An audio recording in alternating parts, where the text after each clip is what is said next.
guys, time here. We're back with more Mini of the Minds by LizzeXX. We're on chapter 8, which is the second part for New Earth. So let's just get right into this. And if you want to follow along, which I highly recommend, there are links in the description below for chapter 8 on both archive and fanfiction.net for you to pick and choose. There's not really a difference, I don't think, except archive sometimes has pictures at the end of the chapters for one per episode, so there might be a picture at the end of this chapter, or it might be the next chapter. Either one. So let's just get right into this with chapter 8. New Earth and New Rose. Hope, harmony, and health, the speaker called. Hope, harmony, and health. The doctor walked across Ward 26 and handed Haim a glass of water before handing one to Angel as she sat cross-legged before Bo, leaving one for himself. It's very kind, Haim thanked, but there's no need. You're the one working, he countered. There's not much to do, just maintaining his smoke, and I suppose some company. I can hear him singing, sometimes, in my mind, such ancient songs. All the single ladies, all the single ladies. I mean, can you imagine that's what he's singing? That'd be hilarious. Anyway, are we the only visitors? Angel asked, glancing at the cat nurse. The rest of Bokind became extinct long ago. He's the only one left. Legend says that the face of Bo has watched the universe grow old. The two Time Lords smiled. There's all sorts of superstitions around him. One story says that just before his death, the face of Bo will impart his great secret, that he will speak those words only to those like himself. What does that mean? The doctor frowned. It's just a story. Tell us the rest. Angel turned to her gently. Come on, I love a good story. It says he'll talk to wanderers, to the ones without a home, the lonely god and his angel. The doctor and Angel exchanged a glance at that, both recognizing someone like them in her story. Cassandra stood in front of the mirror, just looking at Rose's body, absolutely horrified. Look at me, she cried, frantic, from glass to brass. Although, she pulled the zipper of Rose's shirt down slightly and felt along the girl's curves. Oh, curves. This is making me uncomfortable. Oh, she hopped up and down, Chip following suit. It's like living inside a bouncy castle. Mistress is beautiful. Chip grinned. Absolute. She winked at him. Oh, but look. Her attention turned to her skin sheet, now faded and cracking. Oh, Chip frowned. The brain lead expired. My old mistress is gone. But safe and sound in here, she reassured him, tapping her head. What of the Rose child's mind? Oh, tucked away. I can just about access the surface memory. She paused to think. Gosh, she's with this woman, and the doctor, a man. He's the doctor, the same doctor with a new face. That hypocrite. I must get the name of his surgeon. She turned to look at the mirror again. I could do with a little work, although she felt Rose's behind. Nice rear bumper. She smiled just as Rose's mobile began to ring. Oh, it seems to be ringing. Is it meant to ring? She pulled it out of Rose's back pocket and stared at it. A primitive communication device. She pushed a button and the doctor spoke. Rose, where are you? How'd she speak? Cassandra hissed to a Chip, holding her hand over the end of the phone. Old Earth got me, he replied just as quietly. She picked the phone back up. Watcha? Where you been? He asked. How long does it take to get to Ward 26? 2 minutes and... She heard another woman start to speak, her voice a bit soft, as she wasn't the one currently on the phone. Oh, rhetorical. Right, sorry. Continue. Cassandra shook her head, hearing the doctor laughing lightly at the other woman's words. I'm on my way, Governor, she said, forcing her voice to attempt to sound like what she thought Rose's might be. I shall proceed up the apple of pears. Are you still hungry, Rose? The monk called. Did we not buy enough grapes? That fruit stand did have quite a bit to pick from. They might have apples and pears. We can stop and get some for you when we leave. I wouldn't eat the pears, though. Don't you think they taste funny?" Cassandra pulled the phone away from her ear and stared at oddly, as though she'd be able to stare at the girl speaking through it. What on new earth was she talking about? Ugh. The doctor blanched. "I hate pears. Nasty little buggers they are. But listen!" Cassandra put the phone back to her ear, sensing that the doctor was speaking to her again, or at least to Rose. "You'll never guess. It's the guy with the face of Bo. Remember him?" She laughed through gritted teeth. "Of course I do. That big old boat race." Her words grew softer and softer as she spoke. She had no idea who the face of Bo was, or who this angel character was, though she guessed it was the other woman Chip had spied with him and Rose before. "I better go," he said, distracted. "See you in a minute." Angel looked over as the doctor placed the receiver of the phone down and headed over to where the Duke was laughing, having a glass of champagne with Clovis, looking like the epitome of health, well, excepting his weight. "Didn't think I was going to make it," the Duke called, spotting the doctor. "It's that man again." The doctor smiled, scratching his ears absently.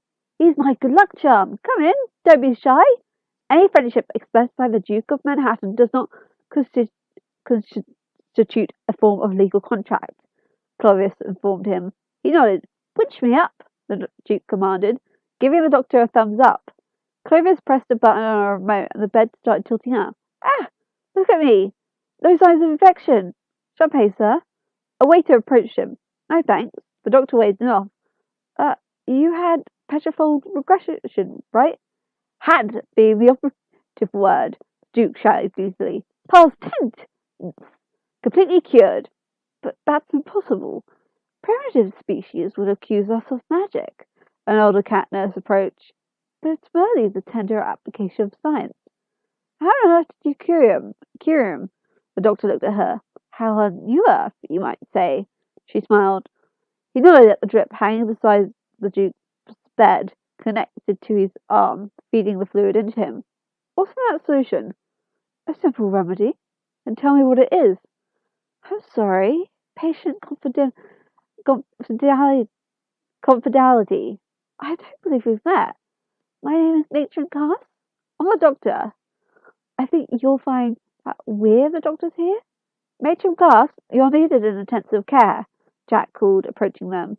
Cass nodded at him. "If you would excuse me." The doctor nodded, and she turned to leave with Jack, watching them walk away closely. "It's happening again," Jack hissed to Cass, speaking in a whisper so not even the doctor could hear her. "When the patient is conscious." "Oh, we can't have that," she replied quietly. The doctor glanced over and saw Angel eyeing them as well, sitting beside Bo, not seeming willing to leave the old-faced side. He walked over to her, sitting close beside her. "What do you think?" he asked her quietly, so as not to alert Haim. "What's in there?" He nodded towards the various drips hanging up around the room, healing the patients. She looked at them a moment. "Sadness," she replied, going with the first words that came to her. "Loneliness, pain, and tears of millions." She swallowed hard, unable to continue. It was almost like she could feel it. The solitude, the hurt. It was crushing. He wrapped an arm around her, hugging her to his side as he stared at the drips. This was not good. This was not good at all. "This doctor man is dangerous," Chip warned Cassandra, watching as she flicked Rose's hair back and fixed herself up in the mirror. "Dangerous and clever," she corrected. "I might need a mind like his. The sisterhood is up to something. Remember that old saying? Never trust a nun, never trust a nurse, and never trust a cat. Perfume." Chip pulled a small tube of perfume out of his pocket and gave it to her. She pushed it down into the front of her shirt and strode out of the room with purpose. Sister Jack and Matron Cass passed a number of luminous green doors in intensive care, almost like pods stopping before one. "It was having a perfectly normal blood wash," Jack explained, "and all of a sudden it started crying. Is this one?" They opened the door and looked inside as diseased hands reached out to her. "Please," the patient within begged. "Look at its eyes. are alive. Positively sparkling. Cass agrees. Please, where am I? The patient asks. And speech.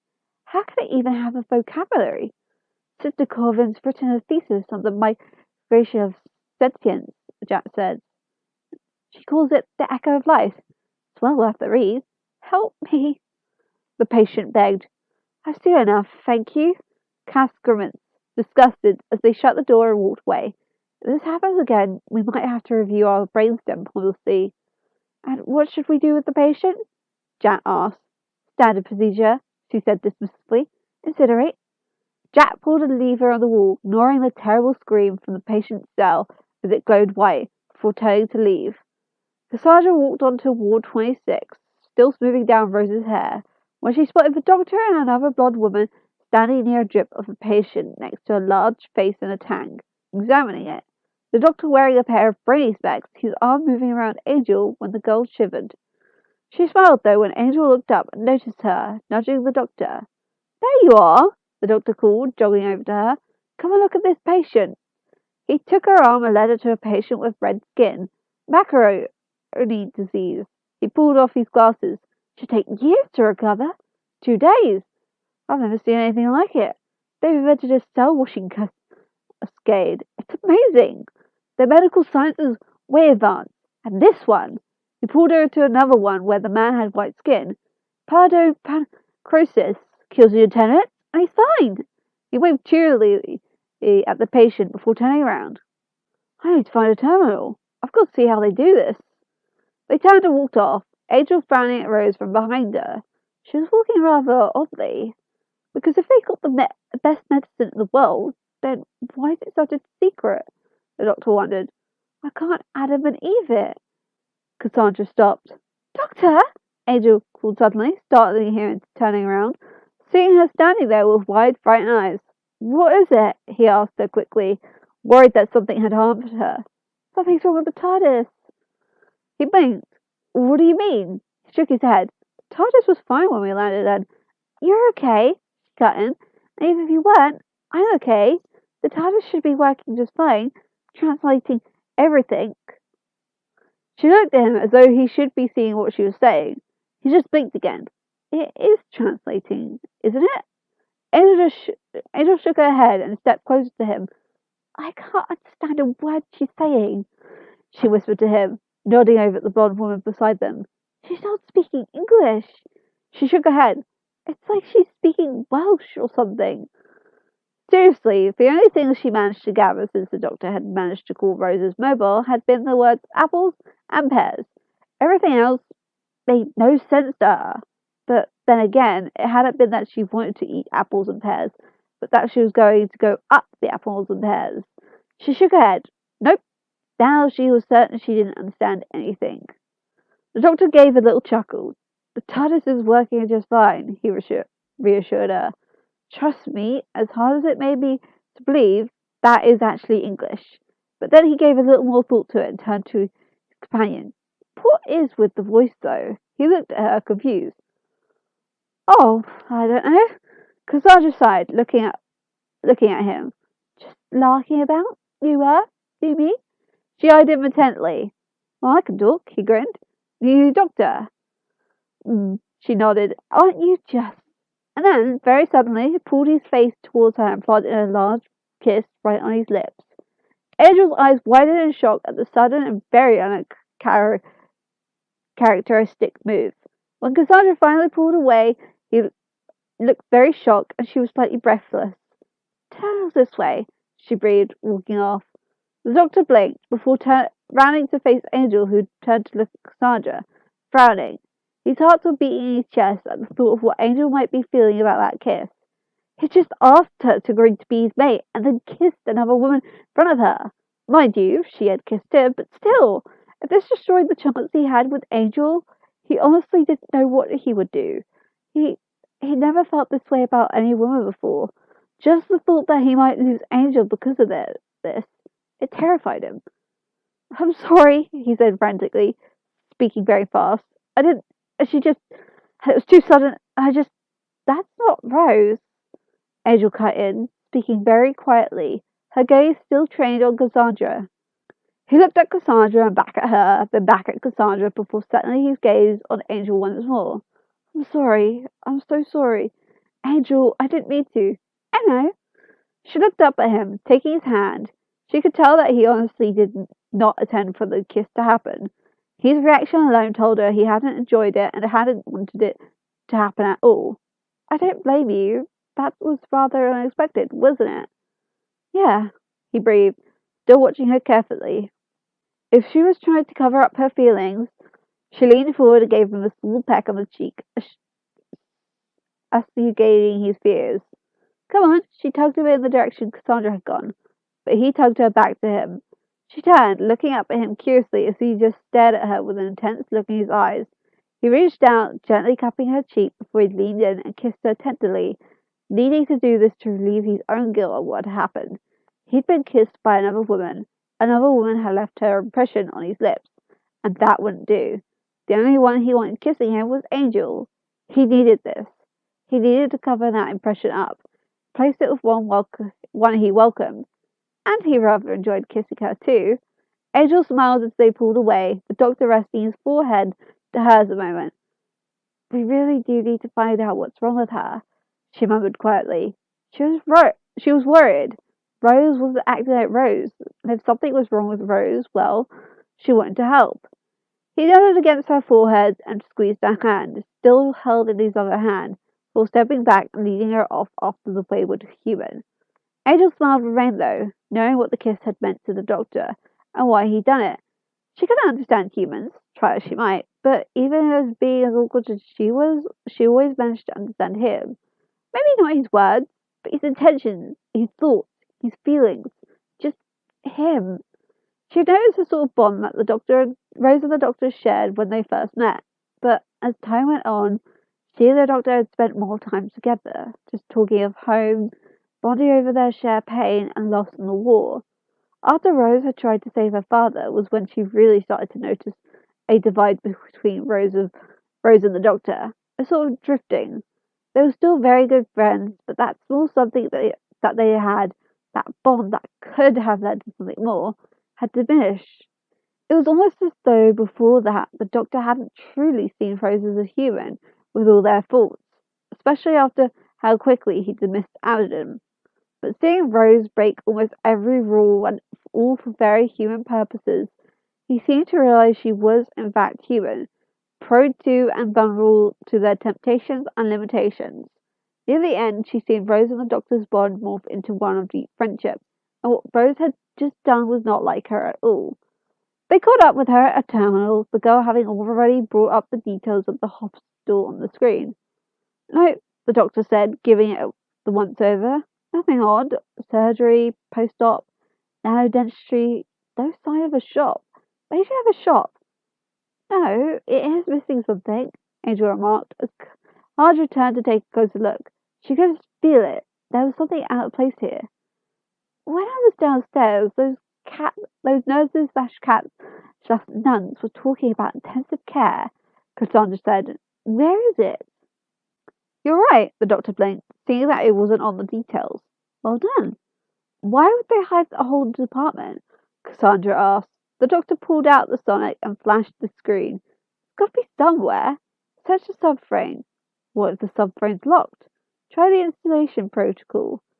Angel frowned, watching her. Rose would definitely not have known or even suggested that. Not even she would think to do that. Not that Rose couldn't be smarter than her in certain areas. She was brilliant when it came to understanding situations. She helped teach her about social cues and other things she sometimes had difficulty picking up. And they would talk about a lot of things. Rose was brilliant in a different way than a Time Lord. She knew things and understood things. But this? She did know Rose wasn't too tech savvy, especially with the futuristic technology. Rose wouldn't have known to try the installation protocol. She probably wouldn't even know what the subframe was either. Yeah, of course, the doctor nodded, though Angel could detect the same suspicion in his voice. Sorry, hold on. He stopped sonicking just as the entire wall before them moved downwards, revealing a secret passage behind it. Cassandra smiled and walked right through it, not noticing the doctor and Angel exchanging looks behind her, both knowing something was wrong with Rose. Intensive care, the doctor commented as they entered after her. Certainly looks intensive. They walked down metal steps into intensive care, finding themselves in a large, cavernous room where there were rows and rows of green doors on every level. The doctor walked along one of the rows, stopping when he felt Angel wasn't behind him any longer. He looked back to see that Angel had stopped and turned to one of the doors, placing a hand on it. It's empty. She looked at the doctor and nodded to the door beside it. That one was not empty. He reached out and opened it with his sonic. They stared in horror at the sight of the man standing within, covered in boils, surrounded by smoke, staring at them blankly. That's disgusting, Cassandra nearly sneered. What's wrong with him? Angel blinked, feeling tears in her eyes at the sight before them. That man, blank though his stare was, she could see a pain lingering within it. And now she knew for certain that Rose wasn't Rose. Rose would have gasped at the discovery, wanted to help the man. Yes, she would have been disgusted, but not by the man, but by what had been done to him. She felt her stomach churning at the thought. What had been done to them? Someone else was responsible for the state of that man and all the others in the cell. Someone had done this to them. How could they? She was going to be sick. I'm sorry, the doctor breathed. I'm so sorry. Cassandra held her nose while the doctor gently closed the door, turning to open another one, only to see a woman there in a similar state as the man. What disease is that? All of them, Angel replied quietly. Every disease you could possibly find. They've been infected with all of them. What about us? Are we safe? They're sterile, the doctor reassured her. Just don't touch them. He shut that door as well and turned to lean over the railing, Angel at his side, looking at all the millions of doors. How many patients are there? They're not patients, Angel replied almost automatically. But they're sick. They were born sick, the doctor stated angrily. They're meant to be sick. They exist to be sick. Lab rats. No wonder the sisters have got a cure for everything. They built the ultimate research laboratory, the human farm. Millions of them. Angel looked up and down. Why don't they just die? Cassandra shook her head. Plague carriers, the doctor said. The last to go. It's for the greater cause, a voice said down the end of the corridor. They looked over to see Noah's Haim there. The doctor turned to her. Noah's Haim, when you took your vows, did you agree to this? The sisterhood has sworn to help. What, by killing? How does that help anyone? The angel shook her head, not understanding. This was a hospital, a place for healing, not for murder. But they're not real people, Haim argued. They're specifically grown. They have no proper existence. What's the turnover? He advanced dangerously. 1,000 a day, 1,000 the next, 1,000 the next. How many thousands? For how many years? How many? Mankind needed us. She didn't answer. She couldn't answer. There had been so many she couldn't even begin to give an idea of a number. They came to this planet with so many illnesses. We couldn't cope. We did try. We tried everything. We tried using clone meat and biocattle, but the results were too slow. So the sisterhood grew its own flesh. That's all they are. Flesh. They are alive. Angel shook her head at her. But think of those humans out there, healthy and happy because of us. A life that a result of this is worthless. Oh, that was the angel that said that. Oh well. But who are you to decide that? I'm the angel. Nice to meet you. And I'm the doctor, he added, stepping forward. If you don't like it, if you want to take it up to a higher authority, then there isn't one. It stops with us. Just to confirm, Cassandra looked over their shoulders. None of the humans in the city actually know about this. We thought it best not, she began. Hold on, the doctor cut in. I can understand the bodies, I can understand your vows, but one thing I can't understand, what have you done to Rose? I don't know what you mean. I'll be very calm about this, the doctor warned her. You want to be aware of that. Calm. The only reason I'm being so calm is that the brain is a delicate thing. Whatever you've done to Rose's head, I want it reversed. We haven't done anything. Doctor, Angel said. He looked to see her staring at him intently. She's telling the truth. I'm perfectly fine, Cassandra agreed. Angel turned to him. I didn't mean it as Rose was acting different. I meant it as that is not Rose. She looked at Cassandra. There's someone else inside her. The doctor nodded and rounded on Cassandra as well. These people are dying, and Rose would care. Oh, all right, leather clogs. She rolled her eyes before grinning, pulling his tie out of his suit flirtatiously. Smarty pants, she smirked, whisking huskily. Lady killer. The doctor stepped back, tugging his tie out of her hands. Very uncomfortable. What happened to you? I knew something was going on in this hostel, but I needed this body in your mind to find out. Find it out. She nodded at Angel, was a added bonus. Who are you? The last human. Cassandra? The doctor's eyes widened in horror. The trampoline? Angel looked at the doctor, thinking about what he told her of the piece of skin that could talk. Cassandra glared at being called that. Wake up and smell the perfume. She snapped, quickly pulling the tube of perfume out of her shirt and spraying it in the doctor's face. He kneeled over, Angel rushing to try and grab him before he fell, but Cassandra took advantage of her distraction to spray her too. You've heard them, came Gas, kneeling beside the two, checking to make sure they were okay. I don't understand. I'll have to fetch Matron. You do that, because I want to see her, Cassandra smirked. Hurry along. Sound the alarm. Hayden hurried off as Cassandra just ripped a cable off the wall and set off the alarm. Hayden ran out of intensive care and over to Matron Cass and Sister Jack as she caught sight of them. Matron, it's that man and woman. The girl. We had the alarm. Now get back to work, Cass told her. Tend to your patients. Hayden hurried off as Cass and Jack walked into intensive care. The doctor woke up to find himself inside one of the cells in intensive care. Let me out! Let me out! He struggled, leaning forward trying to peer out. Aren't you lucky there was a spare? Cassandra appeared in the doorway, smirking in at him through Rose's mouth. Standing room only. Where's Angel? He tried to peer around her. Cassandra's smirk widened. You're right, Doctor. Their turnover is remarkably high. There are quite a few spares. She stepped back as the doctor squinted through the door, barely able to make out someone in a cell across from him, banging on the other door. You've stolen Rose's body, the doctor glared at her, and you've shoved my mate into a holding cell. Over the years, I've thought of 1,000 ways to kill you, Doctor, and now that's exactly what I've got. 1,000 diseases.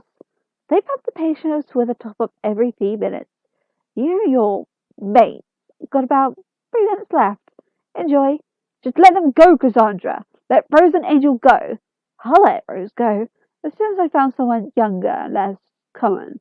Then I'll junk her with the waste. Now, hush a bye. It's showtime. She turned as Cass and Jack approached her.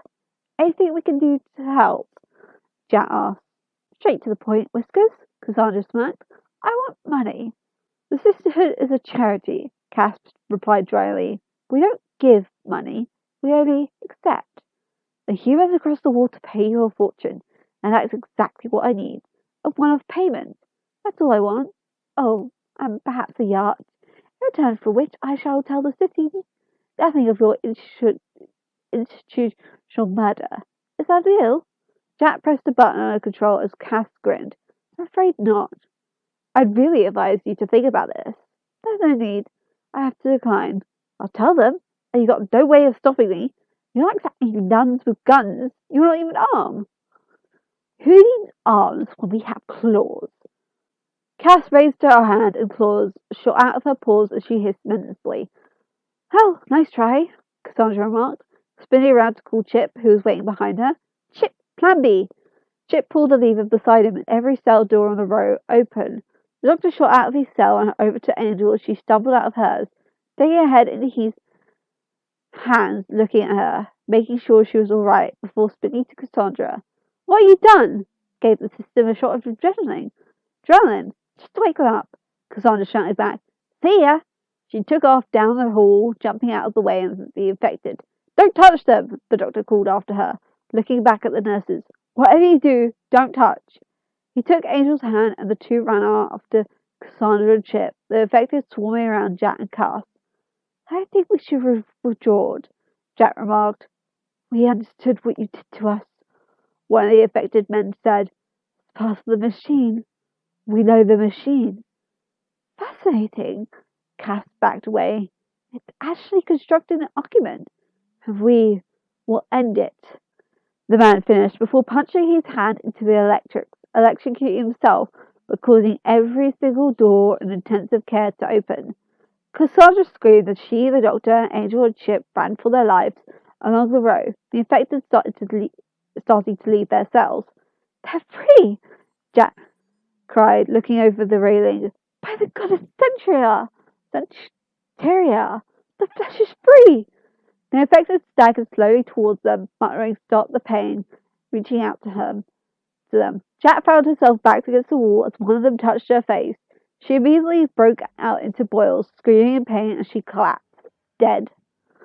The doctor, Angel, Cassandra, and Chip paused for a moment, trying to find a way out as the infected swarmed. Oh my god, Cassandra gasped. What the hell have you done? The doctor turned to her. It wasn't me. One touch and you get every disease in the world, and I want that body safe, Cassandra. But there's thousands of them, Cassandra shouted as the infected advanced. Run! Angel yelled. Down! This way! She rushed down a set of stairs, leading them. Cass picked up her phone. Quarantine the building! She shouted before running, just barely managing to escape the infected as the building started to shut down, trapping everyone inside. And that's the end of chapter 8. So, and we also have a picture on archive, which looks like it's from near the end of the end of the episode. But it's the Doctor and Angel looking at the face of Bo, and I think they're talking to the face of Bo with Rose in the background. So, yeah. So, hope you enjoyed. If you did, go leave a like on the video and go leave a review, comment, kudos, all of that. We're done here, like I said. And chapter link is in the description, so you can easily go get it. And I will see you guys next Friday with a new video. But before you go, be sure to subscribe. Upload new videos every Friday and Saturday. And I'll see you guys next Friday with a new video. Bye!